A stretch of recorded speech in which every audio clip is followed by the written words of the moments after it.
Libro 1. Aprendí de mi abuelo Vero, su bondad y no enojarme con facilidad. De la reputación y memoria dejada por mi padre, su pudor y carácter varonil. De mi madre, su sentido religioso, su inclinación a dar cuanto tenía y abstenerse de cualquier acto de maldad, así como su vida sencilla, lejos de toda clase de lujos y vanidades.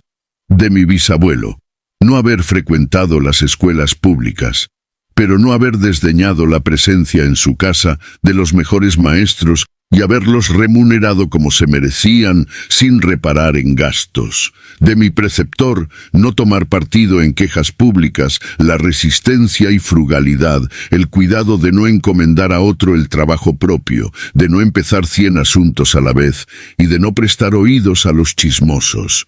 De Diogneto, la aversión a las futilidades, la incredulidad a las patrañas y mentiras sobre la manera de preservarse de los demonios y otras necedades parecidas, el no aficionarse a la crianza de codornices augurales ni otras manías semejantes, el soportar las opiniones de los demás cuando eran sinceras, el haberme familiarizado con la filosofía teniendo por maestros primero a Baquio y luego a Tandasio y a Marciano, el aprender a dialogar desde muy niño, el haberme habituado a cama humilde cubierta de piel, y en fin, a cuantas prácticas y disciplinas son propias de un verdadero filósofo griego.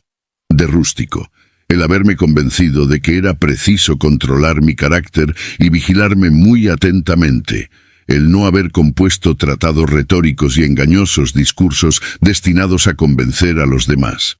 El no haber intentado sorprender mediante falsa apariencia de actividad o de beneficencia, el haber renunciado a la retórica, a la poesía, al estilo refinado, el no usar la toga dentro de casa y toda otra vanidad semejante, a usar en mis epístolas el estilo sencillo del que me dio buen modelo en la carta que escribió desde Sinuesa a mi madre, a estar siempre dispuesto con respecto a quienes me hubiesen faltado y me hubiesen tratado bruscamente, a reconciliarme con ellos y a ir a su encuentro a la menor indicación que hiciesen de arrepentimiento, a leer con el mayor detenimiento y a no contentarme con considerar las cosas de un modo insuficiente y sumario, a no dejarme convencer por esas gentes que hablan de continuo a tontas y a locas. En fin, haber podido leer gracias a él, pues me los prestó de su biblioteca, los libros que nos conservan las lecciones de Epicteto.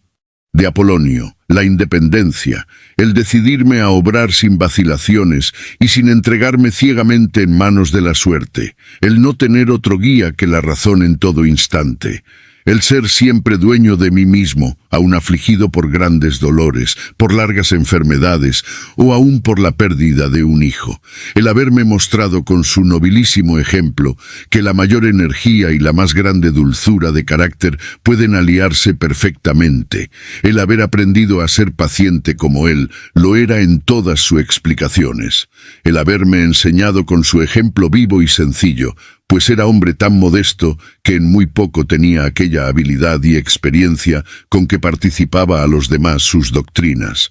En fin, el haberme enseñado a sí mismo cómo es preciso acoger lo que entre amigos suelen considerarse como favores, es decir, a no dejarme ganar fácilmente por ellos, ni tampoco a despreciarlos groseramente.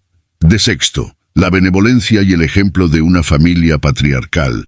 La concepción de lo que es la vida según la naturaleza enseña, la gravedad exenta de afectación, la verdadera solicitud, esa que continuamente acecha los deseos de los amigos para complacerlos, la tolerancia con los lerdos y con los que acostumbran a opinar sin haber reflexionado previamente, el arte de ponerse a tenor con todo el mundo, arte que él practicaba naturalmente, con tal perfección que sin adulaciones ni bajezas, encantaba a cuantos le trataban, sin que por ello dejase de inspirarles el más profundo respeto.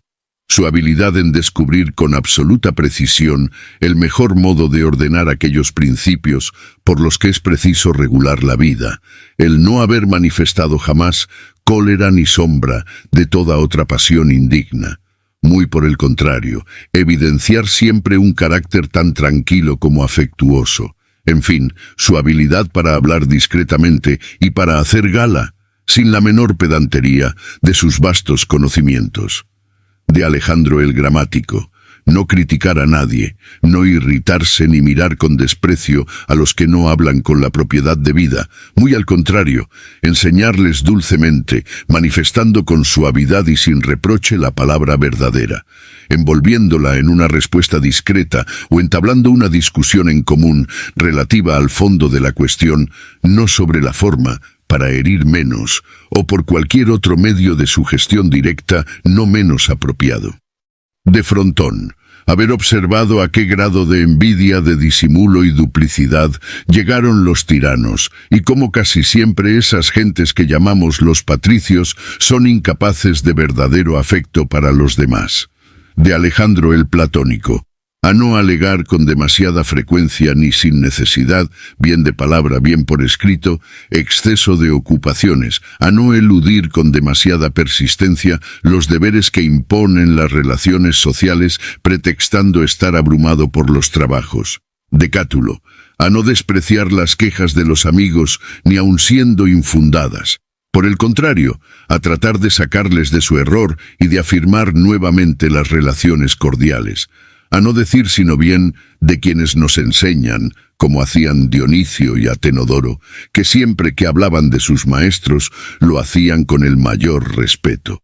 De mi hermano Severo, a amar al prójimo, a todo lo verdadero y a todo lo bueno, el haber conocido gracias a él a Tresa, Elvidio, Catón, Dion y Bruto, de haber adquirido también por él una noción clara de lo que es un Estado democrático, de un gobierno fundado sobre la igualdad y el común derecho de todos a exponer sus ideas, de un imperio en que sobre todas las cosas se respete la libertad de sus ciudadanos. De él aprendí también a rendir culto constante y sin desfallecimiento a la filosofía, la beneficencia y la libertad llevada al más alto grado, así como a no desconfiar del afecto que nos profesan los verdaderos amigos. Acostumbraba también a reprender a quienes tenía que hacerlo o a censurar a aquellos que a su juicio lo merecían con la mayor claridad y franqueza. De tal modo era sincero que jamás tenían sus amigos que perderse en conjeturas sobre lo que pensaba y sobre lo que quería, que una y otra cosa eran en todo momento en él cosa evidente. Máximo, el dominio de sí mismo y el no dejarse arrastrar por ninguna clase de impulsos, fueran cuales fuesen, el valor en todas las circunstancias, muy especialmente en el curso de las enfermedades, aquella dulce mezcla de dulzura y nobleza que daban tan grato sello a su carácter, aquel su ánimo generoso que le hacía cumplir sin esfuerzo cuantos trabajos se le deparaban.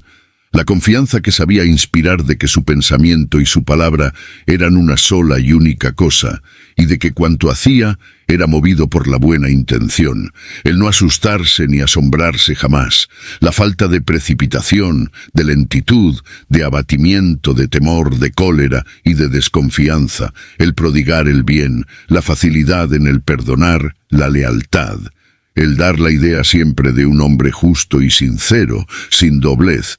En fin, aquella su manera de ser que evidenciaba que a nadie miraba con menosprecio ni superioridad.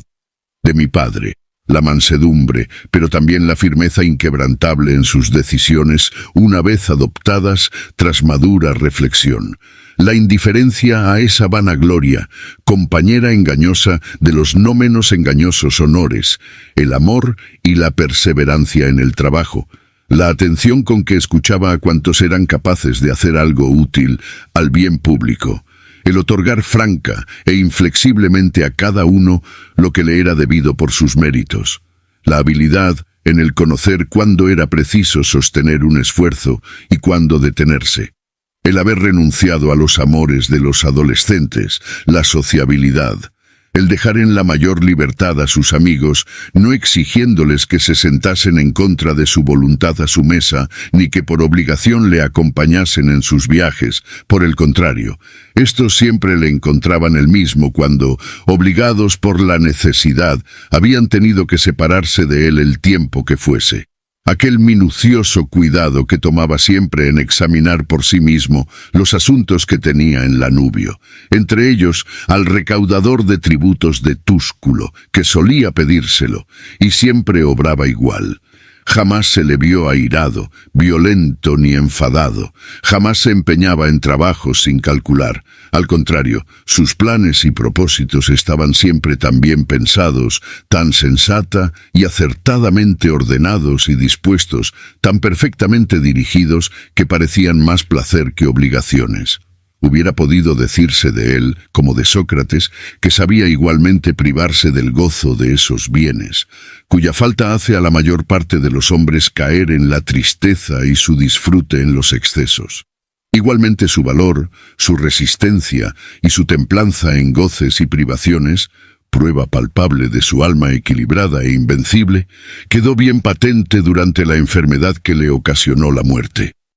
De los dioses, haber tenido buenos abuelos, un buen padre y una buena madre, una buena hermana, buenos maestros y buenos familiares y parientes, y amigos casi todos buenos, asimismo, el no haber llegado a faltarlos, lo que, dado mi carácter, hubiera podido muy bien ocurrir en uno de esos arrebatos que las ocasiones ofrecen algunas veces. Luego es un gran favor que los dioses me han otorgado el que las circunstancias no hayan motivado para confundirme, algo de lo que luego hubiera tenido que arrepentirme. No menos les debo el no haber sido educado demasiado tiempo en casa de la concubina de mi abuelo, el haber conservado la inocencia hasta bien entrada la juventud, el no haber hecho prematuramente ningún acto de virilidad, más aún, el que transcurriese mucho tiempo antes de iniciarme.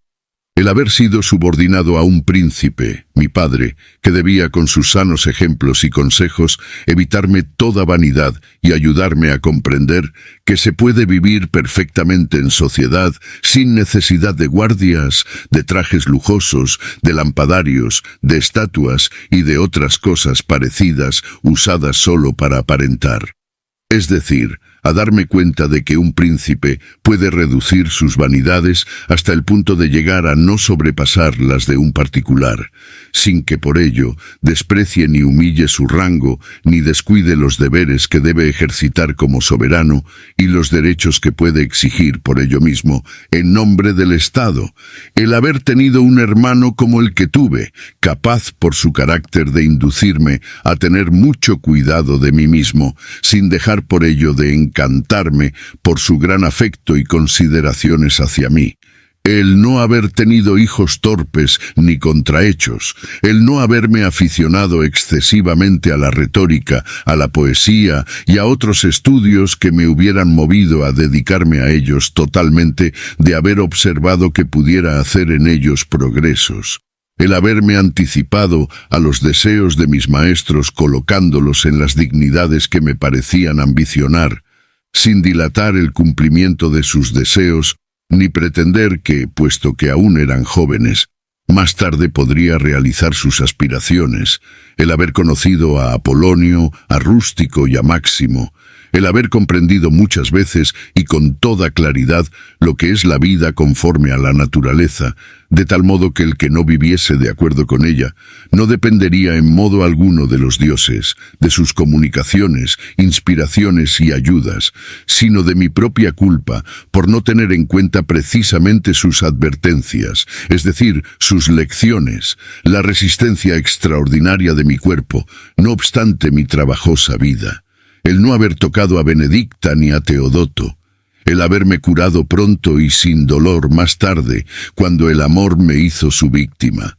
el no haber empeorado con hechos de los que luego hubiera tenido que arrepentirme, mis enfados con Rústico, el que mi madre, que estaba destinada a morir joven, pudiese pasar a mi lado sus últimos años, el que cuando se me ocurrió socorrer a un hombre necesitado o que por alguna razón necesitaba ayuda, pudiera hacerlo, el no haber necesitado a mi vez que otro me ayudase con sus préstamos, el haber desposado a una mujer tan obediente, amante y sencilla, el haber tenido buenos maestros para mis hijos, el haber soñado diversos remedios para mis males, especialmente para corregir mis mareos y los esputos sanguinolentos que con frecuencia arrojaba, como me sucedió estando en Gaeta, el no haber caído en manos de los sofistas cuando me aficioné a la filosofía, ni para pasar el tiempo en el análisis de autores y silogismos, o perderle igualmente ocupándome de la física celeste. Forzosamente, tanta ventura me fue concedida por los bondadosísimos dioses y por la fortuna. Esto lo escribo en el país de los Cuados, al borde del río Gran, el río Danubio. Libro 2. Apenas amanezca, piensa todos los días. Hoy encontraré a cualquier persona que tenga alguna de estas faltas, que sea un indiscreto, un ingrato, un insolente, un embustero, un envidioso, un egoísta. Los desgraciados que tienen estos defectos es porque no distinguen los verdaderos bienes y los verdaderos males. Pero yo, que he aprendido que el bien verdadero consiste en lo que es honesto y el mal verdadero está en lo vergonzoso, yo, que conozco la naturaleza de quien comete la falta, que sé que es hermano mío, no de sangre y de carne, sino por nuestra común participación en un mismo espíritu procedente de Dios, no puedo sentirme ofendido por su parte, ya que nada de cuanto hago podría avergonzarme. En efecto, nadie podría despojar a mi alma de la honradez. Es imposible que llegue a enfadarme con un hermano y que pueda odiarle. Ambos hemos sido hechos para obrar de común acuerdo, como los pies, las manos, los párpados, como dos hileras de dientes, superior la una e inferior la otra. Obraríamos, pues, contra la naturaleza si fuésemos enemigos, y obraríamos así si expresásemos disgusto y aversión con estos desdichados. Todo lo que constituye mi ser no es más que un poco de carne con un aliento de vida y dotado de la facultad de pensar. Abandona tus libros, suprime las diversiones, pues nada de eso te está permitido, y pensando que eres perecedero, desprecia esta carne, montón de sangre y de huesos, tejido de nervios, de venas y de arterias. Considera también lo que es tu respiración, aire, solo aire, siempre distinto, arrojado continuamente y aspirado sin cesar. Solo queda pues la parte principal, la que piensa. Ahora bien, habla contigo mismo, eres viejo. No tengas por más tiempo esclavizada esta facultad maestra y por deseos incompatibles con el bien de la sociedad, no consientas que sea sacudida como un muñeco. No te quejes de tu suerte presente ni temas la futura.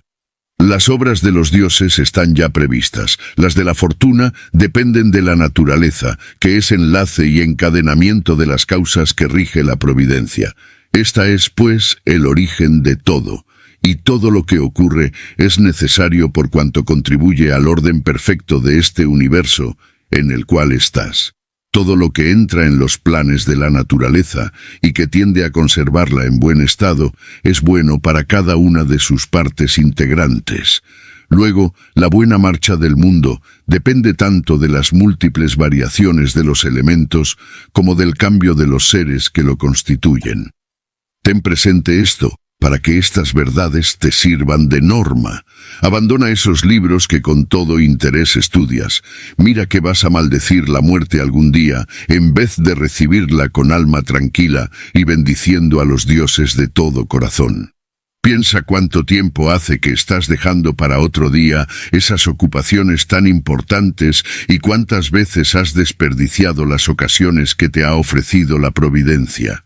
Es necesario, pues, que recapacites que hay un mundo, del cual formas parte, y que este universo se haya regido por un ser supremo, cuya esencia se refleja en tu espíritu, y que tu vida está estrechamente circunscrita al tiempo. Por lo tanto, si no lo aprovechas para buscar la tranquilidad de tu alma, desaparecerá contigo y ya no podrás lograrlo. Siempre, a cualquier hora del día, procura conducirte como un buen romano, como ciudadano digno de este nombre, sin darte importancia, con amor hacia tus semejantes, con libertad, con justicia. Procura librarte entonces de otras preocupaciones, y seguramente lo conseguirás si cumples cada acto de tu vida como si fuese el último de tu existencia, es decir, sin precipitación, sin pasión alguna que te impida escuchar la razón, sin hipocresía, sin amor propio y sin indignación contra el destino. No son muchos preceptos, pero el que los observe puede estar seguro de llevar una vida dichosa, próspera y acorde a la divinidad. Porque realmente esto es lo único que exigen los dioses. Avergüénzate, alma mía, avergüénzate, ya no tendrás tiempo de honrarte. La vida del hombre es corta, la tuya casi ha pasado y no solamente no te honras todavía, sino que fundas tu felicidad en lo que pasa en el alma de los demás. No te dejes embargar demasiado por los acontecimientos exteriores. Abandona esa vida febril de cuando en cuando y dedica tus momentos de ocio a instruirte en algo bueno. Procura evitar asimismo cualquier otro error. Es una locura trabajar toda la vida si nuestra imaginación y nuestros esfuerzos no tienden hacia un objeto determinado. No es fácil que un hombre sea desdichado por no haber prestado atención a lo que sucedía en el alma de otro. Pero los que no han estudiado nunca los movimientos de su propia alma, estos tienen que ser desgraciados forzosamente. He aquí las reflexiones que continuamente debes hacerte. ¿Cuál es la naturaleza del universo y cuál es la mía? ¿Qué relación existe entre esta y aquella? ¿Qué parte del universo soy y qué es este? Convéncete de que nadie puede impedirte obrar y hablar de acuerdo con la naturaleza de la cual formas parte. En la comparación que hace Teofrasto de los pecados, según ideas corrientes, dice, como buen filósofo, que las faltas cometidas por concupiscencia son más graves que las que origina la cólera. En efecto, el hombre dominado por la cólera experimenta evidentemente una clara angustia y una pena que le aprieta el corazón cuando de modo brutal y ciego se aparta de la razón. Por el contrario, cuando se peca por concupiscencia, es decir, vencido por la voluptuosidad, se demuestra ser más cobarde y afeminado. Con razón ha dicho Teofrasto, cual filósofo digno de este nombre, que el crimen cometido con una sensación de placer es más execrable que el que se comete con un sentimiento de dolor. En una palabra, el que se encoleriza lo hace a la fuerza y casi obligado por el dolor de una ofensa que ha recibido, en tanto que el otro se rebaja voluntariamente a satisfacer su concupiscencia. Obra, habla y piensa siempre como si estuvieras a punto de salir de esta vida.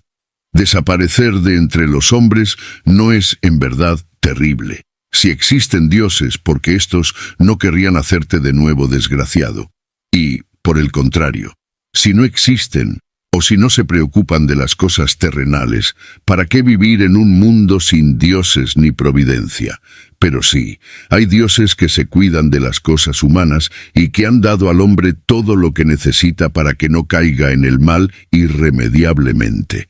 Si en todo lo demás hubiese algún mal verdadero, lo habrían previsto los dioses y nos hubieran dado los medios para sobrellevarlo. Pero lo que no es capaz de hacer malo al hombre, ¿cómo podría hacer mal a su existencia? La naturaleza que gobierna el mundo no hubiera consentido semejante desorden, sino únicamente no pudiendo prevenir ni remediar tanto mal. No. Es inadmisible que por impotencia o incapacidad se hayan equivocado hasta el extremo de repartir indistintamente los bienes y los males entre los justos y los injustos. Luego la muerte y la vida, la gloria y la oscuridad, el dolor y el placer, la riqueza y la indigencia, son cosas que por naturaleza no son buenas o malas, y participan de ellas sin distinción los justos y los pecadores. Por tanto, no son ni verdaderos bienes ni verdaderos males. ¡Qué rápido termina todo! En el mundo nuestros cuerpos y en el tiempo los recuerdos.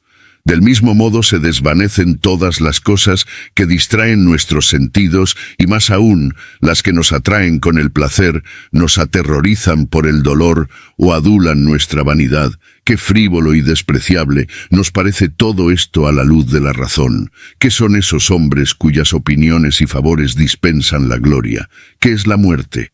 Si se la considera por sí misma, es decir, separando con el pensamiento lo relativo a la imaginación, se verá en ella únicamente la obra de la naturaleza.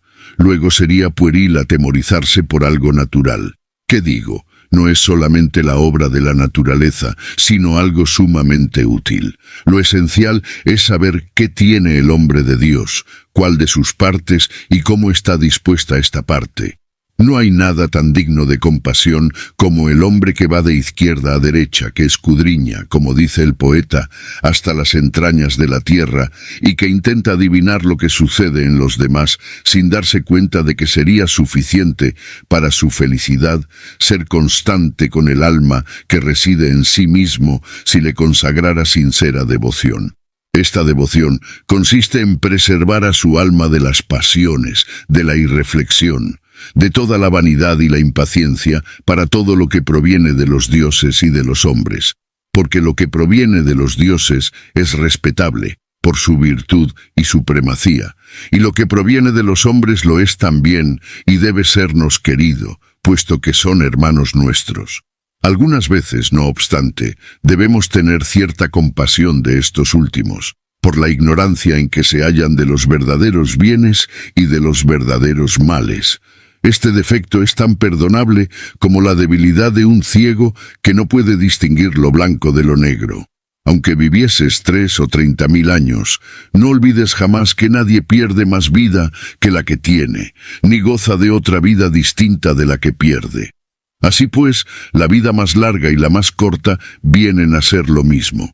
El presente es de igual duración para todos, y lo que se pierde es también igual, y en definitiva sin importancia.